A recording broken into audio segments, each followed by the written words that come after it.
एक बार रामचंद्र कविराज जी श्री निवासाचार्य प्रभु जी की सेवा में विराजमान थे। निवासाचार्य प्रभु जी ने कहा, रामचंद्र जी सरकार, तुमने विवाह तो किया है जी सरकार, और अपनी पत्नी को लेकर के अपने निवास स्थान पे लौट रहे थे जी सरकार, और तभी हमारी बात सुन करके वैराग्य हो गया और नवविवाहिता पत्नी को छोड़े आए जी सरकार, और उसके बाद तुमने खबर नहीं ली अपनी धर्मपत्नी की जी सरकार। तो देखो ये उचित नहीं है, विवाह हो गया तो धर्मपत्नी के प्रति भी तो कर्तव्य है, और तुम उसको त्याग आए, और वह बिचारी रत्नमाला अभी तक अपने पितृगृह में तुम्हारी प्रतीक्षा कर रही है। तो शास्त्र कहता है कि विवाह के पश्चात कम से कम एक बार तो पति का संभाषण पत्नी को प्राप्त होना चाहिए, नहीं तो वह पति बहुत बड़ा अपराधी माना जाता है। तो तुम आज जाओ और अपनी पत्नी से मिलकर के आओ, चर्चा करके आओ। जो आज्ञा, वो तो गुरुदेव जो कह दिए बस ठीक, क्यों क्या कैसे का तो प्रश्न नहीं था। उसी समय रामचंद्र कविराज जी गुरुदेव को प्रणाम करके चल पड़े और पहुंच गए। उनकी जो पत्नी थी नवविवाहिता, उसने कोई त्याग नहीं दिया था, वो तो जिसने माथे में सिंदूर लगा दिया, और भक्त थी वो भी, और सुनती थी मेरे पति इतने बड़े महापुरुष के चरणाश्रित हो गए हैं, तो प्रसन्न होती थी, कोई विरोध नहीं करती थी, पर बाट देखती थी, दुख तो होता होगा अपने पति के बिना। अचानक पहुंच गए रामचंद्र कविराज जी, और दूर से उनकी पत्नी ने अपने पति को आते देखा, भरोसा नहीं हुआ, दौड़कर आकर के अपने पति के चरणों में अश्रु भरे नेत्रों से गदगद वाणी से प्रणाम किया है। आदर पूर्वक अपने पति को भीतर लेकर के गई हैं। घर में सब परिवार के लोगों ने महान उत्सव मनाया है, अपने पति के चरण धुलाए हैं, दिव्य प्रसाद पवाया है, बहुत आदर पूर्वक बिठाया, और फिर सब लोग प्रसन्न हुए, अरे अपनी पत्नी को त्यागे नहीं है, ये तो आ गए। और तब अपनी पत्नी के साथ एकांत में रामचंद्र कविराज जी विराजे। पर बलिहार, ऐसे पति को भी कोटि प्रणाम और ऐसी पत्नी को भी कोटि प्रणाम। विराजे साहब, अब संसार में तो कोई क्या समझ सकता है, पर अद्भुत चरित्र है रामचंद्र कविराज जी का। विराजे पहली बार अपनी स्त्री के निकट हैं, और पहली बार स्त्री अपने पति के निकट है। लेकिन जैसे ही बैठे और उनकी पत्नी ने ये पूछा कि गुरुदेव भगवान तो सकुशल हैं, सब सुख में हैं, आपका भजन तो परम सुख में चल रहा है, बस गुरुदेव की स्मृति हुई, और पूरी रात श्री रामचंद्र कविराज जी अपनी पत्नी को गुरुदेव का यश सुनाते रहे, रोते रोते अपने गुरुदेव का चरित्र, अपने गुरुदेव की लीलाएं, अपने गुरुदेव के संग जो अनुभव घटित हुए, रो रो कर पूरी रात सुनाते रहे। और धन्य वह साध्वी, वह पतिव्रता, पूरी रात रो रो कर अपने पति के मुख से गुरु गोविंद का जश सुनती रही। सारी रात कब निकल गई, गुरुदेव की चर्चा करते करते, लीला की चर्चा करते करते, रामचंद्र कविराज जी को तो पता नहीं पड़ा। और इधर जब सूर्योदय हो आया, धीरे धीरे कमरे की खिड़की से प्रकाश दिखने लग गया, तब उनको ध्यान आया, अरे मैं तो एक दिन के लिए आया था, एक रात्रि के लिए आया था, ये तो भोर हो गया और समय पूरा हो गया, और मेरे आचार्य प्रभु की सेवा का समय हो गया। तब अपनी पत्नी से विदा मांगी, चलने लगे, तो फिर गुरुदेव की बात ध्यान आई कि गुरुदेव ने कहा था एक बार पत्नी संभाषण करना। तब उस समय एक बार अपनी पत्नी को हृदय से लगाया, आलिंगन किया, और तुरंत चल पड़े। और उनकी पत्नी ने भी सदा के लिए प्रणाम कर लिया, वो भी भगवान की कोई परिकर होगी। लेकिन जिस समय उनको हृदय से लगाया, उस समय उनकी पत्नी के माथे का जो सिंदूर था, जो वो माथे पर धारण करती थी, वह सिंदूर श्री रामचंद्र कविराज जी के शरीर पर लग गया। जब उनको हृदय से लगाया, उस समय सिंदूर उनके वस्त्र पर, शरीर पर लग गया। रामचंद्र कविराज जी को तो कोई सुध नहीं, वे तो पुनः दौड़ते भागते गुरुदेव की सेवा में देर न हो जाए पहुंच गए, कि विलंब न हो जाए। और चूंकि रात को सोए ही नहीं थे, तो सोए तब शरीर बासी होता है, और नहीं सोए तो उन्होंने सोचा शरीर बासी नहीं हुआ, और इधर अगर अपने नित्य कर्म में लग जाऊंगा तो सेवा में विलंब न हो जाए। आचार्य प्रभु के स्नान का समय है, मालिश का समय है, और वे सीधे ही सेवा में जाने लग गए। स्नान आदि की भी उन्होंने चिंता नहीं की। लेकिन जैसे ही सेवा में जाने लग गए, तो उस समय नरोत्तम ठाकुर जी याजिक ग्राम में निवासाचार्य प्रभु जी के निकट थे, और सवेरे सवेरे वे आंगन में बुहारी दे रहे थे नरोत्तम ठाकुर जी।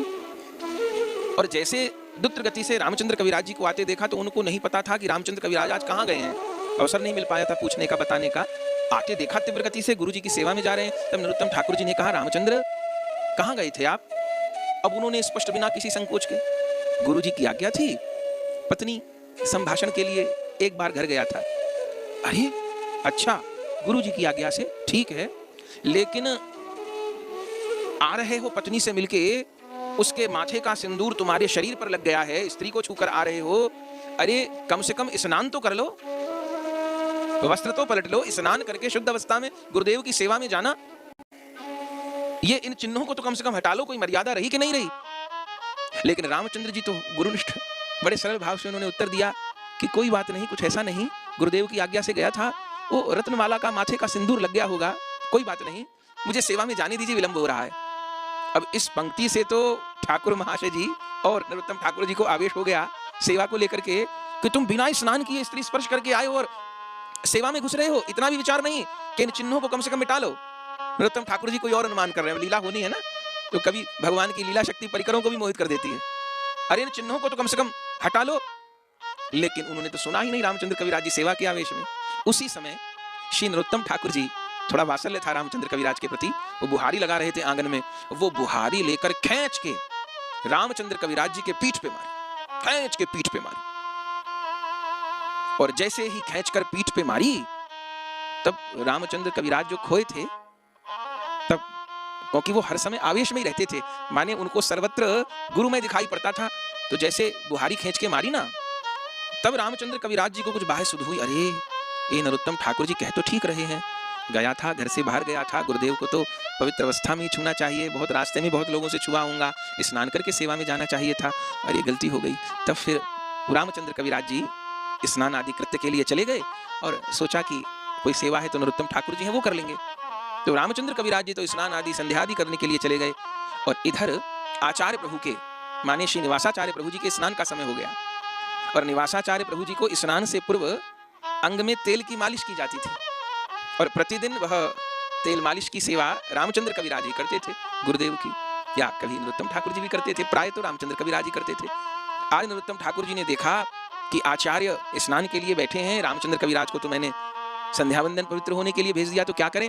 तब पुनः स्वयं ही नरोत्तम ठाकुर जी तेल की कटोरी लेकर के और निवासाचार्य प्रभु जी के अंग पर मालिश करने के लिए गए और जैसे शरीर पर तेल लगाने लग गए, चरणों में, पैरों में, हाथों में और कमर पर जैसे तेल लगाया, तो क्या देखा कि आचार्य प्रभु की कमर पर बुहारी छपी हुई है, पूरी कमर लाल हो रही है और एकदम उस बुहारी की छाप कमर पर पड़ी हुई है। देखते ही नरोत्तम ठाकुर जी के नेत्र लाल हो गए और उनको समझते देर न लगी कि रामचंद्र कविराज और निवासाचार्य प्रभु जी की देह अब दो नहीं रह गई हैं।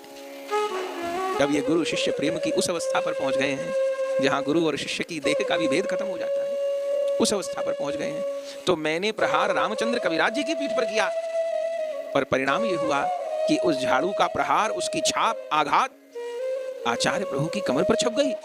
इतना बड़ा पाप, जिन आचार्य प्रभु के चरणों की वंदना करता हूं, उनकी कमर पर झाड़ू की छाप मारी, मैंने झाड़ू मारी। अब इस हाथ को, जिस हाथ ने निवासाचार्य प्रभु के प्रति अपराध किया, इसको उचित दंड दूंगा। और बोले कुछ नहीं, बस गुरु जी की मालिश करते करते मन में विचार कर लिया कि आज रात इस सीधे हाथ को मैं अग्नि में जला दूंगा, आग में जला दूंगा, जिस हाथ ने आचार्य प्रभु का अपराध किया। और कहते हैं जैसे ये संकल्प किया, अब गुरुदेव तो अंतर्यामी, तो दोनों ही बात छिपी नहीं रही। जब आचार्य प्रभु की मालिश हो रही है, श्री नरोत्तम ठाकुर जी कर रहे हैं और मालिश कराते कराते आचार्य प्रभु क्या बोले, ए देशे विचार नाई बाप रे बाप। बाप रे बाप इस देश में विचार नहीं है। कैसे? बोले ए देशे विचार नाई बाप रे बाप, दिने भारे झाटार बाड़ी, रात्रे पोड़ाए हाथ। बाप रे बाप इस देश के लोगों में विचार रत्ती भर नहीं रहा। दिन में तो झाड़ू की मूठ मारते हैं, कमर पे झाड़ू मारते हैं और रात में हाथ जलाने की सोचते हैं। और जैसे ही ये बात कही तो नरोत्तम ठाकुर जी फपक करके आचार्य प्रभु के चरणों में पड़ गए और लाख लाख भांति से उनसे क्षमा मांगी। इतनी देर में रामचंद्र कविराज जी भी आ गए। तब आचार्य प्रभु ने सारी बात समझाई। नरोत्तम ठाकुर, रामचंद्र कविराज है शिष्य लीला में, पर ये उस स्थिति में, निष्ठा की उस स्थिति में पहुंच गए हैं जिस स्थिति में शिष्य के भीतर गुरुदेव पूरी तरह उतर जाते हैं। रामचंद्र कविराज कभी किसी मर्यादा में कमी नहीं छोड़ते गुरुदेव के प्रति, लेकिन गुरुदेव का सुख, गुरुदेव की भावना ही इनकी भावना है और ये अपने चित्त वृत्तियों का संपूर्ण समर्पण एकात्म गुरुदेव की चित्त वृत्तियों में कर चुके हैं। अब इनकी और मेरी देह में फर्क नहीं मानना। उस समय से नरोत्तम ठाकुर जी का जो थोड़ा सख्य भाव था रामचंद्र कविराज जी के प्रति, उसमें आदर भाव आ गया। और तब तो और आनंद पूर्वक समय बीतने लग गया। ऐसे रामचंद्र कविराज जी